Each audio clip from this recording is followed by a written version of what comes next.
But how about the French? How do they treat equally deserving pieces of work by a man and a woman respectively? I sent the portrait of my sister to Paris, says Miss Wegmann, only after I had been invited to send something, and in order to have something at the Paris exposition. I did so with gloomy forebodings, almost convinced that it would not be accepted, for I had spent very little time over it.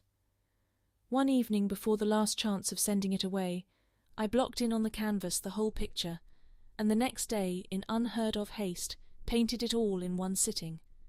I had enough confidence in my skill not to have serious misgivings about what had been done in such a topsy-turvy manner, and passed several days in despairing anxiety. The picture, however, according to my reckoning, could scarcely have arrived at Paris, when those amiable Frenchmen sent me a dispatch full of enthusiasm over the remarkable picture I had sent, informing me that it was unanimously accepted and allotted to the first place. Such was the treatment accorded by the French. I wept for joy. I think it was the loveliest day of my life. That I had obtained the great gold medal for the picture did not occur to me in those first happy hours. The courteous Frenchmen, the temperate, cool-headed Americans, and every other nation that has granted woman her rightful place, especially the Danes, express aversion to the Germans, their contrivances, customs and laws, their general code of living, so unjust toward woman, and this aversion, alas, is richly deserved. In her youth, Bertha was encouraged by her parents to pursue her dream to become an artist. Her father, a merchant in Copenhagen, was also an avid painter. It was not until she was 19 years old, however, that she was permitted to study art full-time at the art school locally, followed by further study in Munich.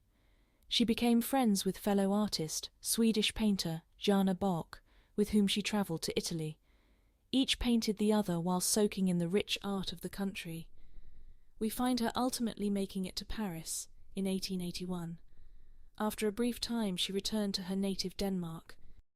In the years to follow, Wegmann became the first woman to hold a chair at the Royal Danish Academy of Fine Arts, until 1907, and was elected member of the board for the Drawing and Art School for Women.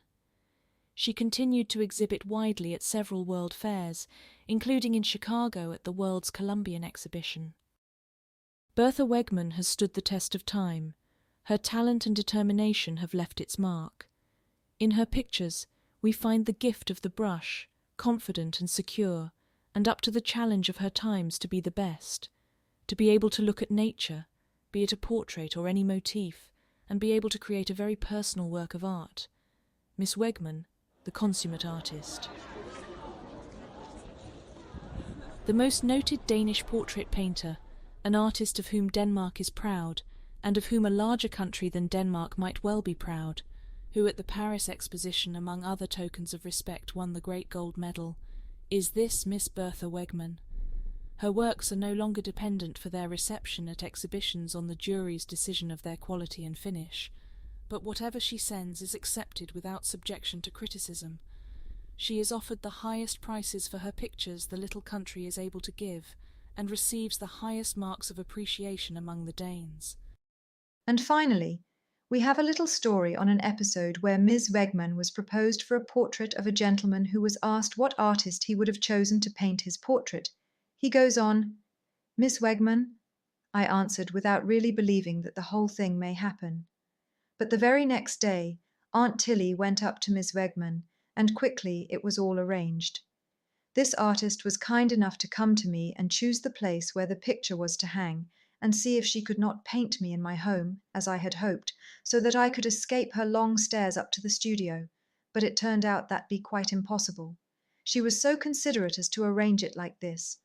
I was only supposed to climb her tower once a day. Over 100 steps lead up to her studio, and it was a bit difficult for my weak feet. Then I had to spend 6 hours up there, from 10 a.m. to 4 p.m. At noon, Miss Wegmann went to a nearby restaurant to eat dinner, while I was to have her studio at my disposal. On March 14th, she sorted out my sitting position and the surroundings, and on March 18th she took up her work seriously. Every morning at exactly 10 I knocked, and they were ready. Miss Moller was her assistant. Miss Wegmann prepared to begin her work. I sat up in an armchair on the elevated stand, usually with Fix on my lap. Fix was her little dog, and now the artist took up, standing or rather walking incessantly, back and forth to look at the work, then some steps forward to the easel. In this way we continued until a little past 12, but later she declared that I was a good model. I could move when I wanted, so I could also sit still. By the way, she liked it most that I talked all the time, but I couldn't stand it, so she also told me a lot about herself. She did not express herself fully about the Christian life, but she is certainly a very serious person. I always pray that my work will be successful, she said. Then she said again, sometimes a little wistfully, however, your work is far better than mine, regarding my profession. You work for others, but art is only selfishness. I think it does not depend on the work, but on the mind and heart, on faith and love. When our Lord gives a talent, it is probably his opinion that it should be trained, and because an artist works in his craft, he may have many hours to act in a different way and bear witness to what lives in him. We had many pleasant hours together. When my face was finished, and the surroundings, dress, order, etc., were later to be painted, I asked if I should not read aloud a little, and she liked it just as much. And suddenly one day she said, "Now I'm done." It was the 9th day. It was a short but enjoyable episode of my life, this meeting with Miss Wegmann, which I had never known before. I take every such meeting, longer or shorter, as a flash of light. Extremely pleasant. We trust you enjoyed seeing just a sampling of the remarkable work of Bertha Wegmann. She is an inspiration, and more of her work is slowly coming to light. So with that, thank you, and we look forward to bringing more work from great talents of painting and sculpture. Until next time, it's bye for now.